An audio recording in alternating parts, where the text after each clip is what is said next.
Doctors Without Borders is active in Gaza and says 100% of the patients they've treated there in the past 24 hours were children.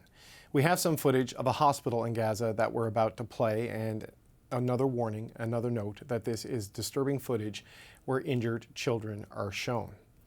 More than 2 million Palestinians are trapped inside Gaza, where Israel continues to strike in retaliation for Hamas' surprise attack. People under 18 make up nearly half of that population, and aid workers are working day and night to treat the injured. More than 300 Doctors Without Borders staff are in Gaza, some of whom have lost homes or family members. For more on their operations and the challenges they face, I'm joined by the Executive Director for Doctors Without Borders, Joseph Belliveau. Mr. Belliveau, thank you for joining me. Hi, David. Thanks for having me. A hard time for your staff on the ground there. What are you hearing from them? The message that's been shared with us over the last days over and over is no safe place to go.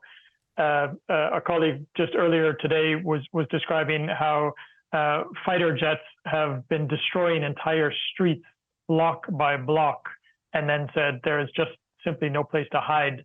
And we've heard over and over again, you mentioned some of our staff members have lost homes.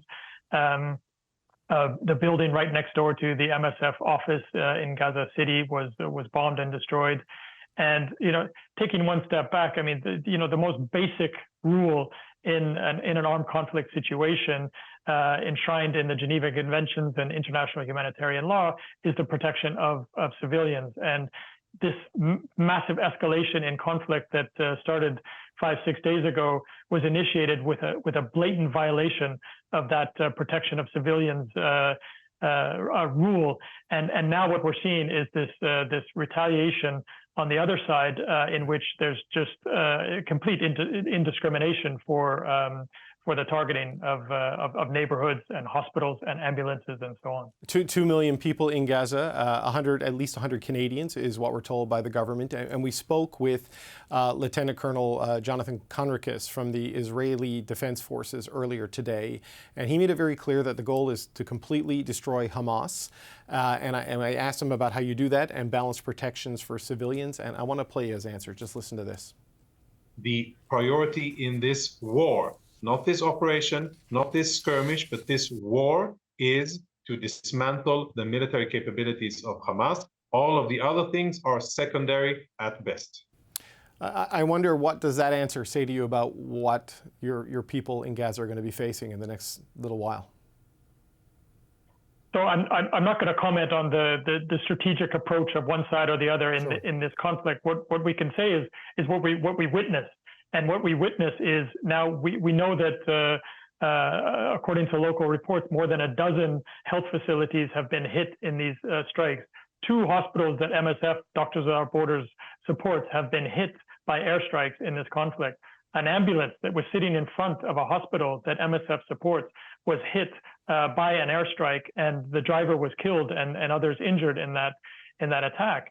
That is just a horrific consequence of the way that this war is now being conducted. And again, it goes back to this complete indiscrimination in the tactics being used right now.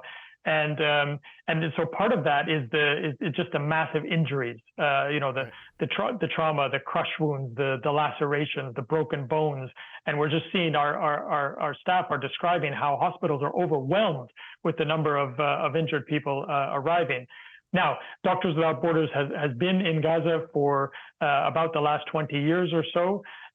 We're not operating in Israel simply because the health system has been so robust and so strong, relatively speaking, to Gaza.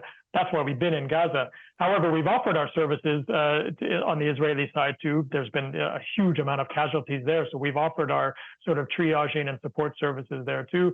But we're in Gaza, and that means that we're able to kind of jump to action. But what we're seeing now is, because of this blockade, this siege situation that we're in, we're rapidly running out of supplies.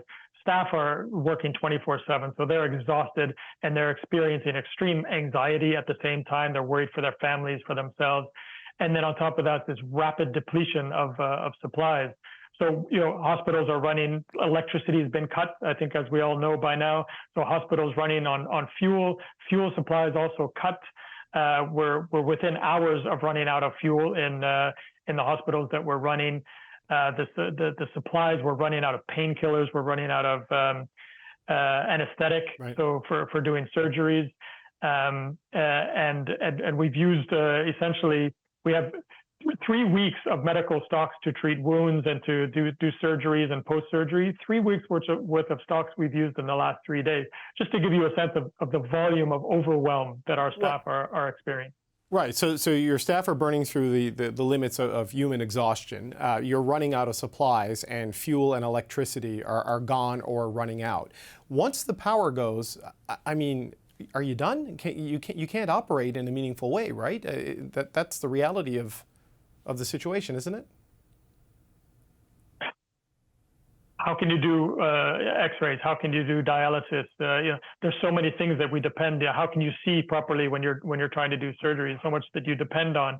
But it's going to be the conflux. We're going to stay as long as we can, do everything that we can. But this confluence of the power outages, and then the medical supplies, and then the exhaustion of the staff, and then the overwhelm of the number of patients that are arriving who are in need of medical care. And if there's just no in or out movement, specifically to get medical supplies in, and then after that thinking of food and water, because very quickly we're going to enter a situation where children are going to be, you spoke about the children already bearing a huge brunt in this conflict. We're going to see malnutrition. The lack of water is going to lead to disease outbreaks, and so very quickly secondary impacts.